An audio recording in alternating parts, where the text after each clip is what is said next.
Hello dear students, how are you? I hope you all are fine. Welcome to my channel Law Scholars and Legal Issues. I am Advocate Vanita. I am presenting here again with another important topic that is relating to CRPC. In the last previous class of CRPC, we have already discussed about section 206 that is relating to special summons in cases of petty offences. कि जब कोई patty offences है उसके लिए magistrate special समन भेजेगा ताकि उसका निपटारा जो है वो जल्दी से किया जा सके। उसको मैंने अच्छे से आपको कवर करवाया है। अगर आपने वो मेरा लेक्चर नहीं देखा है अभी तक तो आप जो है मेरे चैनल पर प्लेलिस्ट जो सीआरपीसी की है उसमें जाकर आप उस लेक्चर को देख सकते हो। और मैं कोशिश करूंगी कि मैं अगर मान लो सेटिंग कर पाई तो मैं जो उसका लिंक भी जो है आपको डिस्क्रिप्शन में डालकर दे दूंगी। अदरवाइज नॉर्मली मैं किसी भी प्रकार का लिंक शेयर नहीं करती हूँ। जिस भी स्टूडेंट को इंटरेस्ट है वो ऑटोमेटिकली प्लेलिस्ट पर जाकर जो है फाइंड आउट करके उसे देख सकता है।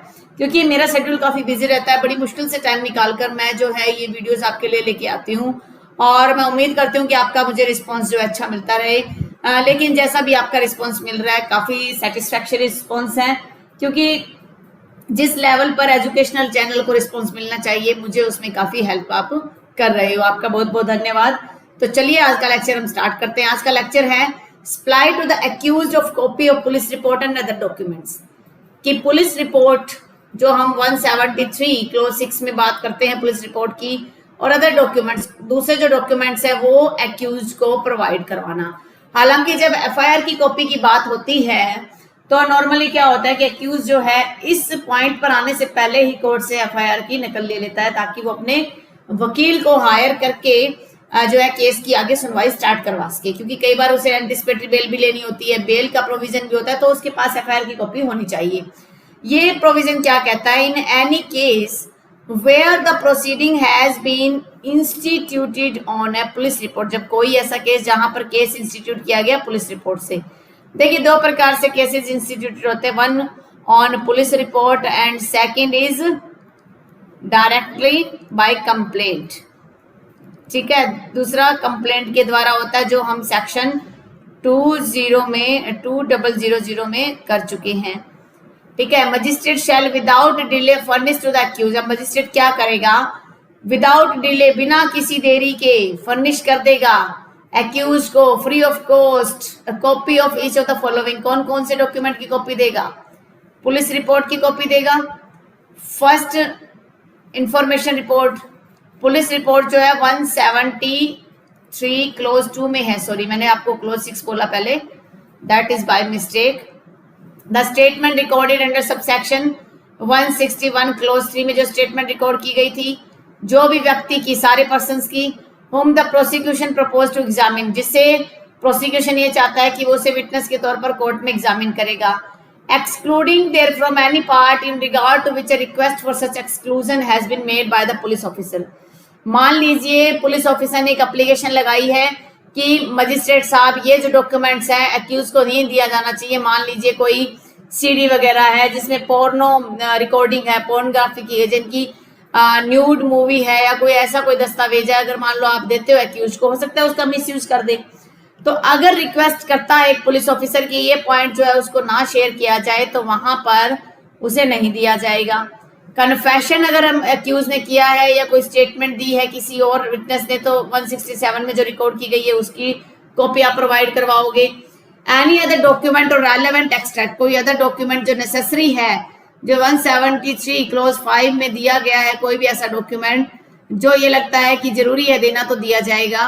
प्रोवाइजो कहता है कि मजिस्ट्रेट में, यहाँ मजिस्ट्रेट की डिस्क्रिशनरी पावर है आफ्टर पेरिजिंग। पेरिजिंग का मतलब है अध्ययन करना, उसको पूरा पढ़कर अगर मजिस्ट्रेट को लगता है such part of a statement as is refer to in clause 3।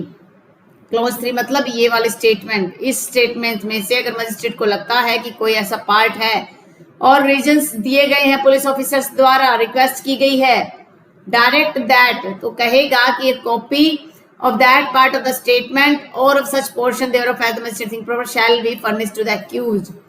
तो उसके बारे में सोचेगा और उसके बाद जो है उसको accused को देगा। प्रोवाइजो फिर कहता है कि मजिस्ट्रेट अगर इस बात से संतुष्ट हो जाता है कि जो डॉक्यूमेंट मांगा गया है क्लोज 5 में, क्लोज 5 में कौन सा डॉक्यूमेंट मांगा गया है? Any other document. अगर ये लगता है कि अदर डॉक्यूमेंट जो वॉल्यूमिनियस है, वॉल्यूमिनियस का मतलब बहुत बड़ा डॉक्यूमेंट है, उसको आपको देना मुश्किल है, पॉसिबल ही नहीं लग रहा, उसकी जगह मजिस्ट्रेट ऑर्डर करेगा कि आप एक्यूज को कॉपी फर्निश करने के बजाय डायरेक्ट करो कि will only be allowed to inspect it either personally और थ्रू प्लीडर, या तो खुद आके पर्सनली उसको इंस्पेक्ट करेगा, उसकी जांच पड़ताल करेगा और देखेगा कि कौन सा डॉक्यूमेंट इंपॉर्टेंट है, उसकी डिमांड कर लेगा, या फिर उसका जो वकील होगा, प्लीडर जो होगा, वो आके वहां पर उसको एग्जामिन कर सकता है। तो इस प्रकार से कुछ पॉइंट्स हैं जो हमें इस प्रोविजन में डिस्कस करने हैं। दैट फर्स्ट वन इज, एक टर्म है यहाँ पर without delay. What is the meaning of without delay? Without delay क्या होगा? देखिए, विदाउट डिले का मतलब हो सकता है कि आप ये नहीं कह सकते कि उसी टाइम देना है, इसका मतलब ये नहीं है कि उसी टाइम देना है, लेकिन ये है कि मैंडेटरी प्रोविजन है, डायरेक्टरी नहीं है। तो थोड़ा सा इसे देख ही लेते हैं। चलो, विदाउट डिले को किस सेंस में कहा गया है? विदाउट डिले, जानबूझकर देरी ना की जाए। सबसे पहला point, without delay. It does not mean immediately. आप कह दो कि अभी के अभी दो, जरूरी नहीं है कि अभी के अभी देना है, ठीक है। फोर्थ विद, बिल्कुल जस्ट बाद ऑर्डर के, फोर्थ विद, इसका ये मतलब नहीं है। It means it is mandatory, it means it is mandatory to provide, it is mandatory to provide accused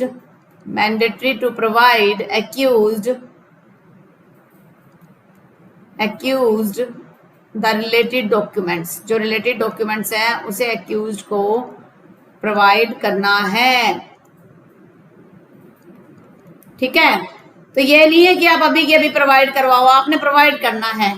it is not directory, ये डायरेक्टरी नहीं है।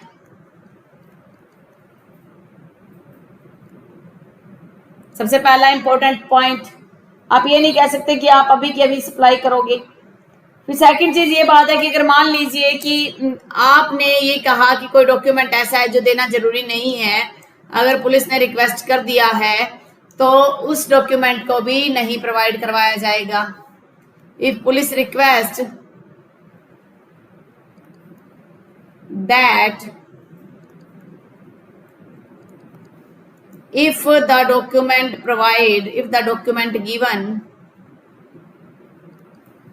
given it has adverse